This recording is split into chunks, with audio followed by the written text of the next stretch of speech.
आज के समय में कोई भी पूरी तरह से खुश नहीं है। हर कोई किसी न किसी चिंता या डर से घिरा हुआ है। मनुष्य अपनी चिंता का कारण खुद ही है। चिंता का सबसे बड़ा कारण यह है कि हम अपनी पर्सनल बातें, अपनी फीलिंग्स दूसरों को बता देते हैं, जो चिंता या डर का एक प्रमुख कारण बनता है। दोस्तों, आज की इस वीडियो में आपको 7 ऐसी बातें बताऊंगा जो आपको सिर्फ अपने तक ही सीमित रखनी है, यानी किसी को नहीं बतानी है, चाहे वो आपका कितना ही खास हो। साथ ये भी समझाएंगे कि ये 7 बातें किसी को क्यों नहीं बतानी चाहिए। आइए इन 7 बातों को एक बौद्ध कहानी के माध्यम से समझने की कोशिश करते हैं। हेलो नमस्कार, मैं हूं मुकेश कुमार और वीडियो को शुरू करते हैं। एक समय की बात है, एक नगर में रामू नाम का एक युवक रहता था। वो बहुत गरीब था और उसके पास पैसे नहीं थे। उसके लिए 2 वक्त की रोटी जुटाना भी मुश्किल हो रहा था। वो दिन रात काम की तलाश करता, लेकिन उसे कोई काम नहीं मिल रहा था। एक दिन उसने अपनी पत्नी के सामने अपनी सारी समस्याएं बता दी। उसने अपनी पत्नी से कहा कि मैं जहां भी काम मांगने के लिए जाता हूं, वहां से ये कहकर काम नहीं दिया जाता कि हमारे यहाँ काम की जरूरत नहीं है। मैं बहुत थक चुका हूं और समझ नहीं आता तुम्हारा और बच्चों का पेट कैसे भरूं। ये चिंता मुझे दिन रात खाए जा रही है। ये सुनकर उसकी पत्नी ने कुछ सोचकर कहा, तुम एक बार ही किसी से काम मांगते हो और जब वे मना कर देते हैं दोबारा नहीं जाते। अगर तुम्हें उनसे काम लेना है तो तुम्हें उनकी सहानुभूति हासिल करनी होगी। अपनी गरीबी और मजबूरी को दिखाना होगा ताकि वे तुम्हारी परेशानी समझकर तुम्हें काम पर रख लें। ये बात रामू के दिमाग में बैठ गई। अगले दिन वो काम मांगने उसी सेठ के पास गया जहां पहले भी गया था। इस बार उसने हाथ जोड़कर प्रार्थना की, मैं बहुत गरीब हूं और मुझे काम की बहुत आवश्यकता है।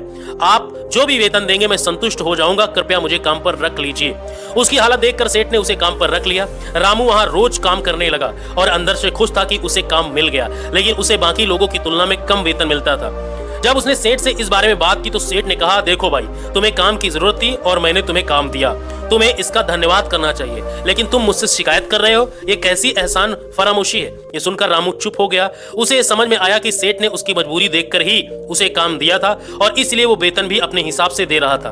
धीरे धीरे रामू ने यह बात अपने रिश्तेदारों और दोस्तों को भी बताना शुरू कर दिया, उसका सेठ कैसा है और उसे कितना कम वेतन देता है। समय बीतता गया और रामू पूरी लगन से अपना काम कर रहा था, लेकिन अब हालात बदलने लगे थे। सेठ ने उससे और ज्यादा काम लेना शुरू कर दिया और वेतन नहीं बढ़ाया। ये बात रामू के मन को खलने लगी। उसे लगने लगा कि वो दूसरों से ज्यादा मेहनत कर रहा है, लेकिन वेतन कम पा रहा है। इससे उसके आत्मसम्मान को गहरी चोट पहुंची और उसका मन काम से हटने लगा। जल्दी ही उसने वो काम छोड़ दिया और घर पर खाली बैठ गया।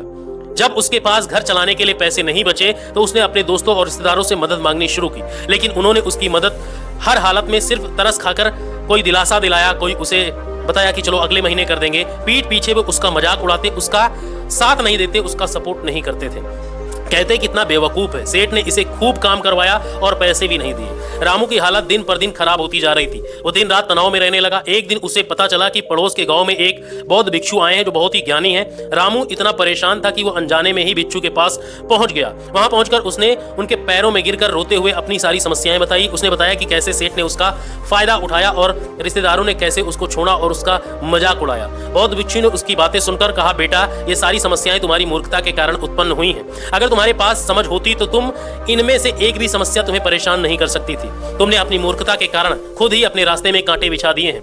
आज मैं तुम्हें 7 ऐसी बातें बताने जा रहा हूं जिन्हें कभी भी किसी से मत बताना। इन बातों का पालन करते हुए तुम बाहर से मिलने वाली परेशानियों को दूर कर सकते हो। पहली बात, कभी अपनी मजबूरी किसी को मत बताना। मजबूरी बताने का एक ही मकसद होता है, दूसरों से सहानुभूति या मदद लेना, लेकिन ऐसा करने से लोग आपका फायदा उठा सकते हैं और आपको कमजोर समझ सकते हैं। दूसरी बात, अपनी अतीत की गलतियां और भविष्य की योजनाएं किसी से साझा मत करो। अतीत की गलतियों को बताने से कोई लाभ नहीं है और भविष्य की योजनाएं बता देने से लोग आपकी योजनाओं को विफल करने की कोशिश कर सकते हैं।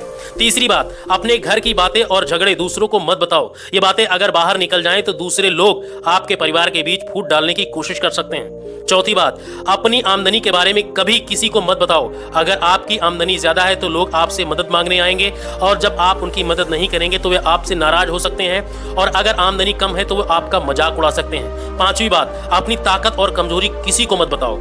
अगर लोग आपकी कमजोरियों को जान जाएंगे तो वे आपका फायदा उठा सकते हैं और अगर आपकी ताकत जान गए तो वे आपकी ताकत को भी कमजोरी में बदल सकते हैं। छठी बात, अपने मित्रों और दुश्मनों के बारे में किसी को मत बताओ। लोग आपके मित्रों के साथ साजिश रच सकते हैं या आपके दुश्मनों के साथ मिलकर आपको नुकसान पहुंचा सकते हैं। सातवीं बात, जब आप दान करें तो उसके बारे में किसी को मत बताएं। अगर आप दान का दिखावा करते हैं तो उसमें अहंकार आ जाता है। दान तभी फलदायी होता है जब आप गुप्त रूप से आप दान करते हैं। बौद्ध भिक्षु ने रामू को जो 7 बातें बताई वे सभी सिद्धांतों का सार थी। इन बातों का पालन करके रामू अपने जीवन में शांति और सुख वापस पा सकता था। इस कहानी से हमें यह शिक्षा मिलती है कि हमें अपनी पर्सनल बातें और भावनाएं दूसरों से साझा नहीं करनी चाहिए, क्योंकि हमसे हमें ही नुकसान होता है। उम्मीद है कि आपको ये कहानी अच्छी लगी होगी।